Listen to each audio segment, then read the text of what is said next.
अहो अजित पवार यांचंच बघा ना, सिंचन घोटाळ्याचा आरोप झाला तेव्हा त्यांनीही राजीनामा दिलेला होता। पदावर राहून निष्पक्ष चौकशी होणार नाही म्हणून मी राजीनामा देतोय असं त्यांनी म्हटलेलं होतं। म्हणजे बघा, मंत्री पदावर राहून कुठल्या आरोपाची चौकशी निष्पक्ष होत नाही, होऊ शकत नाही, यावर अजित पवारांचा तर विश्वास होता।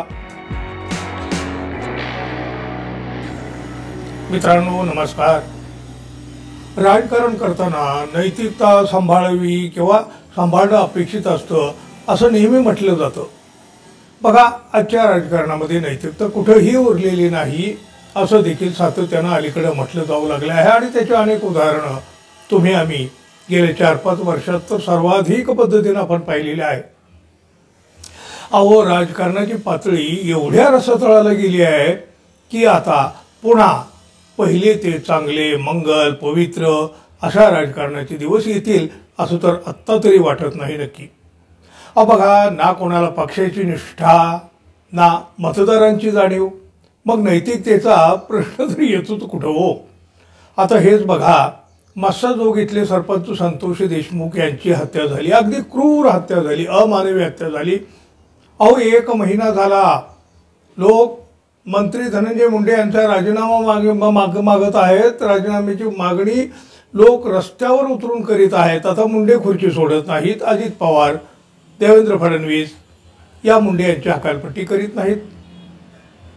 अजित पवार म्हणतात काही पुरावे पाहिजेत। अहो, लहान मुलांना देखील आता सगळं कळून चुकलंय, पण दादाचे कान बंद, डोळे बंद। अहो, नैतिकता काय? अहो बघा, नैतिकता काय असते बघा। रेल्वेचा अपघात झाला म्हणून लाल बहादूर शास्त्री यांनी राजीनामा दिलेला होता। त्यावेळी ते असं नाही म्हणाले की मी का राजीनामा देऊ, अपघात झालेली रेल्वे काय मी चालवत होतो का? अहो, पुढे देखील अनेक मंत्र्यांनी अशाच पद्धतीनं नैतिकता जपलेल्या आहेत, जपत आलेल्या आहेत आणि आपले राजीनामे वेळोवेळी देऊन देखील टाकलेले आहेत। तेव्हा लोक रस्त्यावर उतरलेले नव्हते। अहो, अनेक मुख्यमंत्री, उपमुख्यमंत्री, केंद्रीय मंत्री, अहो आरोप होतात आपल्या पदाचा त्यांनी त्याग केलेला होता। मुख्यमंत्री शिवाजीराव पाटील निलंगेकर त्यांच्या मुलीचे 2 गुण वाढवल्याचा आरोप त्यांच्यावर झाला होता आणि हा आरोप झाला की त्यांनी आपल्या पदाचा राजीनामा देऊन टाकला। केवळ नैतिकता म्हणून हा राजीनामा त्यांनी दिला होता। कुठले पुरावे नव्हते, काही सिद्ध झालं नव्हतं। आणखी एक मुख्यमंत्री A.R. अंतुले, अहो त्यांच्या काळात सिमेंटचा एक घोटाळा खूप गाजलेला होता। त्यामुळं काय झालं बघा, सिमेंट वाटप प्रकरणामध्ये मुंबई उच्च न्यायालयाने एक निकाल दिला आणि त्या निकालानंतर अंतुले यांनी आपल्या पदाचा थेट राजीनामा देऊन टाकला। खूप चर्चा झाली होती त्यावेळी। रामराव आदिक हे महाराष्ट्राच्या राजकारणातील एक मोठं नाव होतं। ते उपमुख्यमंत्री असताना त्यांच्यावर एक मोठा आरोप देखील झाला होता। विमानाच्या प्रवासामध्ये असताना हवाई सुंदरीच्या सोबत त्यांनी असभ्य वर्तन केलं अशा प्रकारचा एक आरोप होता। आता हा आरोप झाला, खळबळ उडाली आणि त्यांनी आपल्या पदाचा राजीनामा दिला। केवळ आरोप झाला म्हणून बघा, शिवसेनेचं पहिल्यांदा सरकार आलं त्यावेळेला मनोहर जोशी मुख्यमंत्री बनले होते। तसं ते अत्यंत संयमी राजकारण करणारे होते।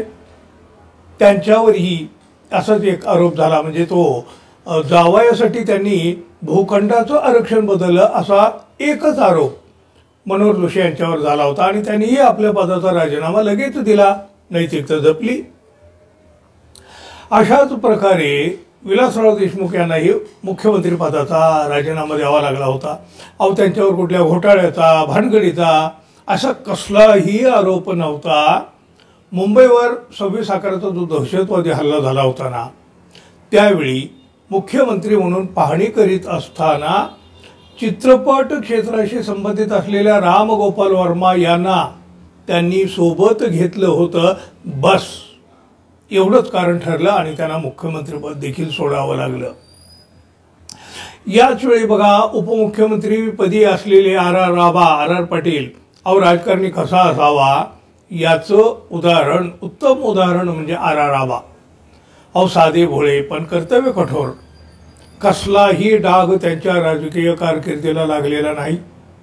मुंबई दहशतवादी हल्ला झाला त्यावेळी हे R.R. उपमुख्यमंत्री होते आता बघा, त्यांना सराईतपणे हिंदी बोलता येत नव्हतं आणि पत्रकाराशी हिंदीत बोलता बोलता त्याने काय म्हणालं, बडे बडे शहरों में छोटे छोटे हादसे होते हैं, एवढं वाक्य बोलले, बस एका वाक्यावर रान पेटलं आणि एका चांगल्या उपमुख्यमंत्र्यांना राजीनामा द्यावा लागला. असाच आणखी एक प्रकार, शिवराज पाटील चाकूरकर हे केंद्रीय गृहमंत्री होते. मुंबईवरील दहशतवादी हल्ला झाल्यावर ते पाहणी करीत होते मुंबईमध्ये विविध ठिकाणांची. दिवसभर पाहणी करीत फिरत असताना त्यांनी बघा अनेक वेळा कपडे बदलले. खरं तर ते लोकांना नाही पटलं. अवघा देश टीव्ही समोर होता. प्रत्येक नव्या ठिकाणी जेव्हा हे गृहमंत्री चाकूरकर दिसायचे तेव्हा त्यांचे कपडे बदललेले असायचे. या एका कारणावरून त्यांनी केंद्रीय गृहमंत्री पदाचा राजीनामा दिलेला होता. कपडे बदलले, दिवसातून अनेक कपडे घातले, एवढंच. मुंबईतल्या आदर्श घोटाळ्याचा आरोप अशोक चव्हाण यांच्यावर झाला होता. त्यावेळी ते मुख्यमंत्री होते. राजीनामा देऊन पदावरून दूर व्हावं लागलं होतं त्यांना केवळ या आदर्श घोटाळ्याच्या आरोपामुळं. अगदी अलीकडचंच बघा ना, अनिल देशमुख यांचा हे राजीनामा. महाविकास आघाडी सरकारमध्ये ते गृहमंत्री होते. धादांत खोटा असा एक आरोप त्यांच्यावर झाला. तो काही 100 कोटी वसुलीचा वगैरे. पुढं काय झालं त्याचं तुम्हाला माहित आहे. राजीनामा देऊन बाजूला झाले ना ते आरोप झाल्याबरोबर. आणि ते उद्धव ठाकरे यांनी सुद्धा बघा आपल्या पक्षाचेच मंत्री संजय राठोड यांचा राजीनामा घेतला होता. एका तरुणीच्या मृत्यू प्रकरणाचा संबंध असल्याचा केवळ आरोप त्यांच्यावर झाला होता. त्यांना राजीनामा द्यावा लागला होता. अजित पवार यांचंच बघा ना, सिंचन घोटाळ्याचा आरोप झाला तेव्हा त्यांनीही राजीनामा दिलेला होता.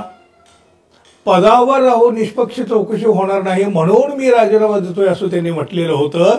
म्हणजे बघा, मंत्रिपदावर राहून कुठल्या आरोपाची चौकशी निष्पक्ष होत नाही, होऊ शकत नाही, यावर अजित पवारांचा तर विश्वास होता. मग आता धनंजय मुंडे यांना मंत्रिपदावर ठेवून कशी चौकशी होणार आहे, निष्पक्ष चौकशी? आजवर अनेक मुख्यमंत्री, उपमुख्यमंत्री, मंत्री यांना राजीनामे द्यावे लागले होते. त्यावेळेला कसले होते हो पुरावे? केवळ आरोपच झाले होते ना, तेही खोटे. तरी त्यांनी नैतिकता जपली. मग धनंजय मुंडे यांच्याच बाबतीत वेगळा न्याय का?